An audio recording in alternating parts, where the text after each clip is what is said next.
এগুলো হলো মেথি শাক।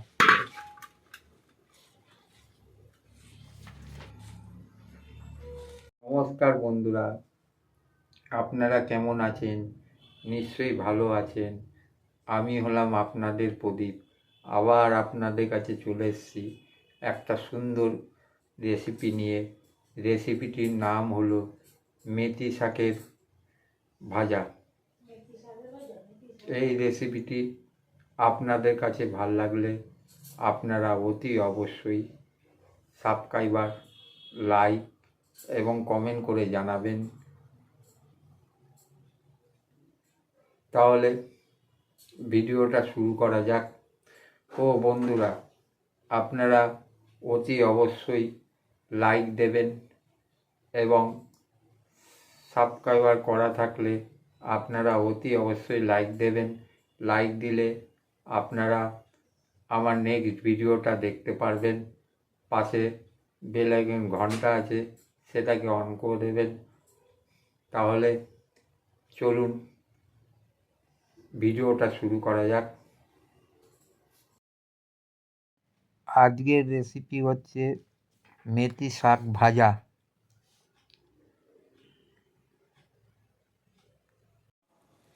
এটা হলো মেথি শাকগুলোকে আমি প্রথমে ছাড়িয়ে নিলাম।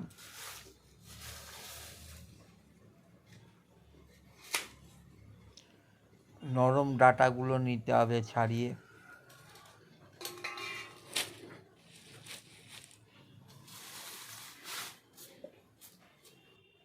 এরপরে আমি ছিম কতগুলো ছিম নিয়ে সেটাকে কেটে নিলাম। একটা বেগুন নিয়ে কেটে নিলাম। 2-4 পিস আলু কেটে নিলাম। এরমভাবে কেটে ভালো করে ধুয়ে একটা পাত্রের মধ্যে রাখলাম।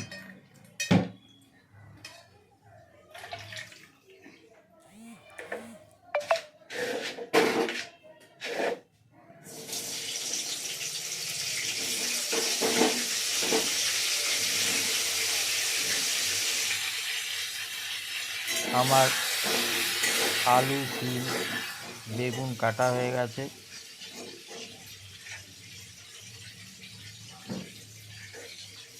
এরপরে একটা পেঁয়াজ নিলাম, পেঁয়াজটাকে ভালো করে কেটে নিলাম। একটা শুকনো লঙ্কা নিয়ে নিলাম।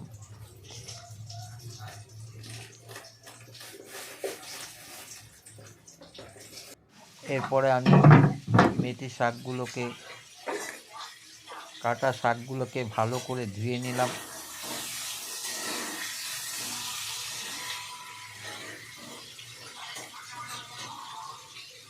তারপর কড়াইতে তেল দিলাম। শিম, আলু,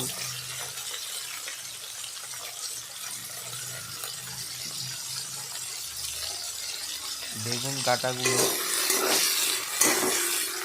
দিয়ে শিম আলুকে ভালো করে ভেজে নিলাম।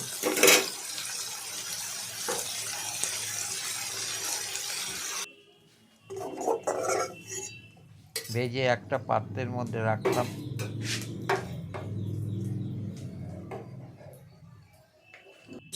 এরপরে আমি বেগুন কাটাগুলোকে ভেজে নিলাম।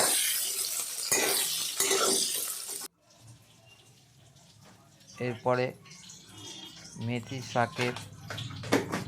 কাটা শাকের মধ্যে অল্প পরিমাণে নুন মিশিয়ে নিলাম।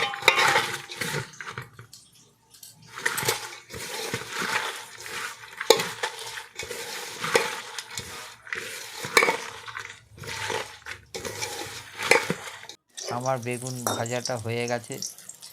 এরপরে পাত্রের মধ্যে তুলে রাখলাম।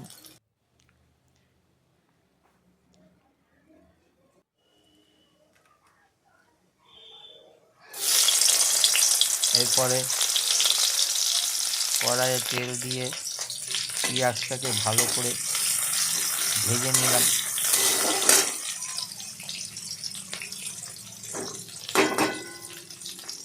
তার মধ্যে একটা শুকনো লঙ্কা ভেজে নিলাম।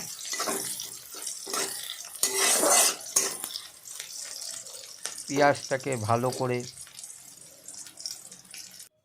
ভাজলাম।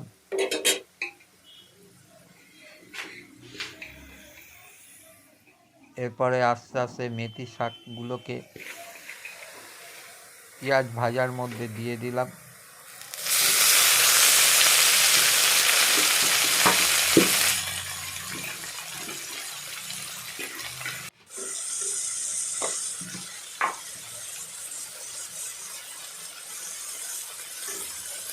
তার মধ্যে অল্প পরিমাণে নুন দিলাম।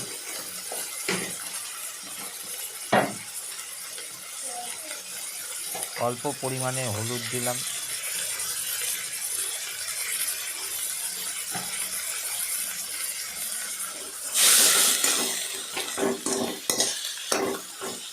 দিয়ে সেটাকে ভালো করে নাড়াচাড়া করে ভাজলাম।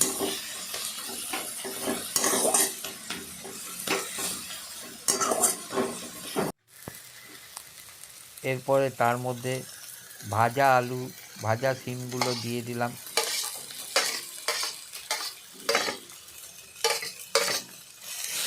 এবার সেটাকে ভালো করে নাড়াচাড়া করলাম।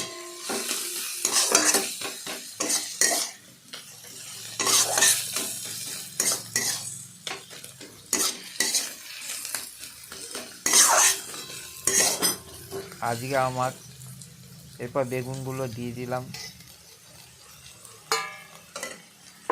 দেওয়ার পরে ভালো করে নাড়াচাড়া করলাম। আজকে আমার মেথি শাকের ভাজা তৈরি হয়ে গেল। এই ভিডিওটা ভাল লাগলে আপনারা অতি অবশ্য লাইক, সাবস্ক্রাইবার এবং কমেন্ট করে জানাবেন। অতি অবশ্যই লাইক দেবেন। নমস্কার।